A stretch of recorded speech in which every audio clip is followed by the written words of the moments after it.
and late breaking. You're watching the UPN 44 10 o'clock news.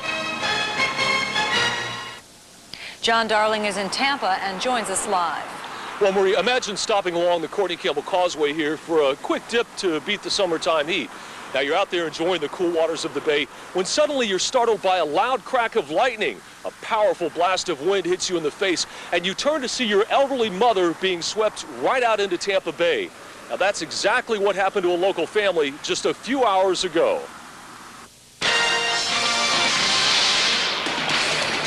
Without warning, the weather changes from this to this. Alba Cruz watches as her 71-year-old mother is swept into Tampa Bay. Yeah, she said, "But you gonna let me die?" And I said, "No, I'm not. I'm gonna get help." I want to talk about it. These are the worst possible search conditions. Hurricane-force winds and almost no visibility. They'll have to use their discretion as to whether or not they think that their boat can weather the storm. 45 minutes passes. The lost woman still nowhere in sight. Rescuers look doubtful, and police divers show up, a bad sign that a body search could be next. Two separate storm cells were responsible for Francesca Ramos' disappearance. The first cell swept her off the Courtney Campbell Causeway all the way across Tampa Bay to the Howard Franklin Bridge. A second cell came in, pushed her back across the bay, virtually into the arms of an outbound rescue boat. Boat forward to command. We've located the victim. She appears to be okay. Please, I die in the water. I'm so proud of you guys. I mean, I thought I was never going to see my mom again. Thank God. For well over an hour, Ramos was pounded by the storm that came out of nowhere. And incredibly, these two noodle floats were the only things that kept her from drowning. And Ramos seemed to know that Tampa firefighters put their own lives on the line to save her. Gracias. Now, I just got off the phone with Francesca Ramos, and she's doing remarkably well considering her ordeal out here. Although she did tell me she feels like she swallowed at least a couple gallons of salt water during her wild ride across Tampa Bay. But when you think of the fact that she only had a couple of these noodle floats to hang on to, she's actually one very lucky lady. Reporting live in Tampa, I'm John Darling. Now back to you. That's an incredible story, John. Do we know how or why she was swept out so quickly? Marie, the firefighters I spoke to said it was probably a combination of that wind as well as a possible rip current or riptide that pushed her off the bay so quickly. Thanks a lot. John Darling reporting live from Tampa. In other news, UPN 44's John Darling has been covering this from the beginning. He joins us live now from the Hillsborough County Courthouse. Marie, this has been an emotionally charged trial for everyone involved. On the one hand, the lives of officers Mike Vigil and Kevin Howell have been turned upside down. They may never be able to return to active street duty as police officers. But on the other hand, Antonio Neal claims he's being charged with a crime that he didn't commit. Now, the Neal defense team has tried to convince jurors that even though Neal admits he shot the cops, he didn't intend to kill them. Apparently, the jury didn't buy that story. Come on. 3 Officer 1. March 24th, police officers Mike Vigil and Kevin Howell are gunned down and critically wounded. The shooting rocks the Tampa Police Department and sparks an outpouring of community support to keep the two men in blue alive. Vigil and Howell survive, and tonight, after an emotional 2-week trial, accused gunman Antonio Neal listens as the jury's verdict is handed down. The defendant is guilty of attempted murder of law enforcement officer as charged. Neal is convicted on a dozen separate charges, including trying to kill a couple cops. Just outside the courtroom, families celebrate and reflect. Satisfaction, justice has been done. That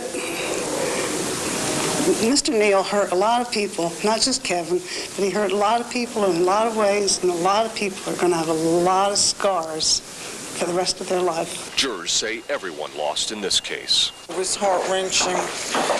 Nobody won today. We feel real bad about Mr. Neal. We feel bad about the officers, and we're sorry this ever happened. For the past couple of weeks, the spotlight has been on Antonio Neal here at the Hillsborough County Courthouse. But tonight, State Attorney Harry Lee Coe put the focus back on Vigil and Howell. We're all very grateful. I'm very proud of Mr. Watson, Mr. Pruner, who did such a marvelous job in the prosecution of this case, and the whole team. But this day belongs to the Tampa Police Department and Officers Vigil and Howell. You got anything to say? Judge Mitchum has set sentencing in this case for sometime next month. Now, I just got through talking to State Attorney Harry Lee Coe. He told me that with murder convictions, Neal is facing at least 2 life terms. And with Florida sentencing guidelines being what they are now, it's doubtful he'll ever be eligible for parole. Live in Tampa, I'm John Darling. Back to you. Okay, John Darling reporting live. UPN 44 reporter John Darling is live in St. Petersburg. And John, what can you tell us? Marie, we're at a public shopping center at the corner of 4th Street and Roosevelt in St. Petersburg, where police tell us just a few minutes ago some type of explosive device, possibly a homemade bomb, blew up.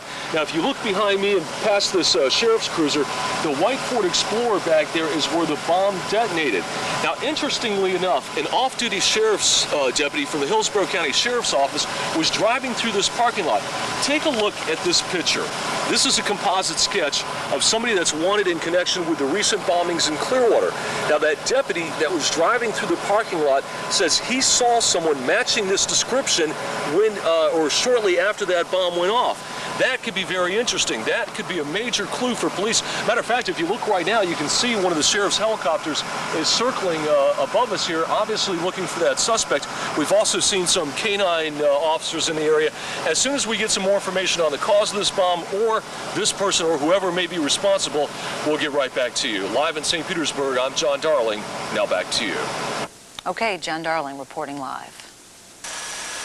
The smoke could be seen for miles. Heat so intense, this plastic chair just burst into flames. The Blackmans lost everything.